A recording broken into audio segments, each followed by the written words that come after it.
എറിയാട് പേബസാർ നിവാസി കൂട്ടായ്മ റംസാൻ കിറ്റ് വിതരണവും പ്രാർത്ഥനാ സദസ്സും നടത്തി. പട്ടിണി കിടക്കുമ്പോൾ വയറു നിറയ്ക്കുന്നവൻ എന്നിൽപ്പെട്ടവനല്ല എന്ന നബിവചനം മുൻനിർത്തി പേബസാർ കൂട്ടായ്മ നടത്തിയ സദസ്സിൽ കൂട്ടായ്മ പ്രസിഡന്റ് ബക്കർ കാട്ടുപറമ്പിൽ അധ്യക്ഷത വഹിച്ചു. സെക്രട്ടറി നൌഷാദ് കാവുങ്ങൽ സ്വാഗതം ആശംസിച്ചു.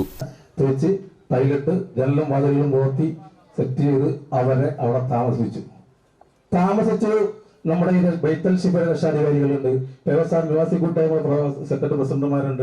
അന്ന് ഇവിടെ ഉണ്ടായ പല ആളുകളുണ്ട്. താമസം കഴിഞ്ഞു, അവർ പുറത്തിറങ്ങിയപ്പോൾ തന്നെ വേറെ പോസ്റ്റർ ഇറക്കി വിട്ടു.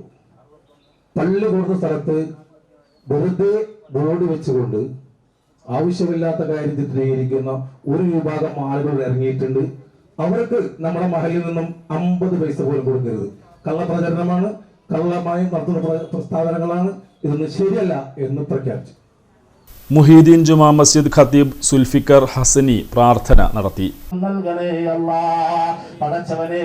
പരിശുദ്ധമായ റമളാൻ മാസത്തിൽ പാവങ്ങളായ ആളുകൾക്ക് ഒരു നേരത്തെ ഭക്ഷണത്തിനുള്ള കിറ്റ് കൊടുക്കാൻ വേണ്ടിയിട്ട് അകമഴിഞ്ഞ് സഹായിച്ച ഒരുപാട് ആളുകളുണ്ട്. പടച്ചവനെ റബ്ബേ, അത് ബദറിനെ സംബന്ധിച്ച് നമ്മൾ പറയുകയാണെങ്കിൽ ഇസ്ലാമിക ചരിത്രം പരതി നോക്കിക്കഴിഞ്ഞാൽ ഒരുപാട് യുദ്ധങ്ങൾ ഇസ്ലാമിൽ കഴിഞ്ഞു പോയിട്ടുണ്ട്. ഉഹദ് ദിനം പോലെ, ഹന്തക്ക് ദിനം പോലെ, ഖൈബർ ദിനം പോലെ, ഇങ്ങനെ ഹബീബായ റസൂലുള്ളാഹി സ്വല്ലല്ലാഹു അലൈഹി വസല്ലം തങ്ങൾ പങ്കെടുത്ത ഒരുപാട് യുദ്ധങ്ങൾ ഇസ്ലാമിക ചരിത്രത്തിൽ കഴിഞ്ഞു പോയിട്ടുണ്ട്. ഈ യുദ്ധങ്ങളിലെല്ലാം ഒരുപാട് സഹാബത്തുൽ കിറാമു ഷഹീദുമായിട്ടുണ്ട്. പക്ഷേ നമ്മൾ ഇതുവരെയും ഈ യുദ്ധങ്ങളൊന്നും അനുസ്മരിക്കപ്പെടുന്നില്ല. ഈ സഹാബാക്കളുടെ പേരിൽ ഒരു അനുസ്മരണമോ ഒരു ആണ്ടോ നമ്മൾ നടത്തുന്നില്ല.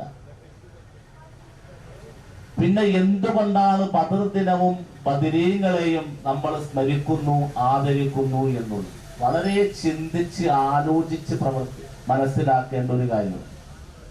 ഒരുപാട് യുദ്ധങ്ങൾ ഇസ്ലാമിൽ കഴിഞ്ഞു പോയിട്ടുണ്ടല്ലോ, ആ യുദ്ധങ്ങളെ നമ്മൾ അനുസ്മരിക്കാറില്ല.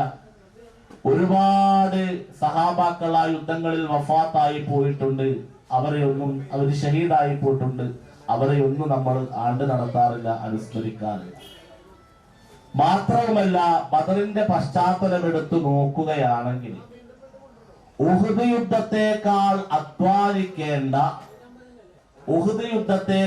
അധ്വാനിച്ച ഒരു യുദ്ധം സഹാബത്തുൽ കിറാമിന്റെ ഇടയിൽ ഉണ്ടായിട്ടില്ല. അബ്ദുൽ കരീം മൗലവി, സുധീർ മാടത്തിങ്കൽ, ബദറുദ്ദീൻ കുളക്കണ്ടത്തിൽ, അഷ്റഫ് കുന്നത്ത്, KM ഷഫീഖ്, TA അലി, ആസിഫ് കരീം, അബ്ദുൽ സലീം കുറ്റിക്കാട്ട്, നൌഷാദ് ചാലിൽ എന്നിവർ സംസാരിച്ചു. അവർ ആ പ്രവാചകന്മാർ ഒട്ടനവധി അക്രമങ്ങളും ബുദ്ധിമുട്ടുകളുമെല്ലാം സഹിച്ചുകൊണ്ടാണ് ഇസ്ലാമിക പ്രബോധനം നടത്തിയത്. ലാ ഇലാഹ ഇല്ലല്ലാ എന്ന പരിശുദ്ധമായ കലിമത്ത് തൗഹീദ് ലോകത്തിന് അറിയിച്ചു കൊടുത്തു. ആ പ്രവാചകന്മാരിൽ ഏറ്റവും ശ്രേഷ്ഠമായ പ്രവാചകനാണ് മുഹമ്മദ് മുസ്തഫ സല്ലല്ലാഹു അലൈഹി വസല്ലം തങ്ങൾ. ആ പ്രവാചക പ്രഭു മുഹമ്മദ് റസൂലുള്ളാഹി സല്ലല്ലാഹു അലൈഹി വസല്ലം തങ്ങൾ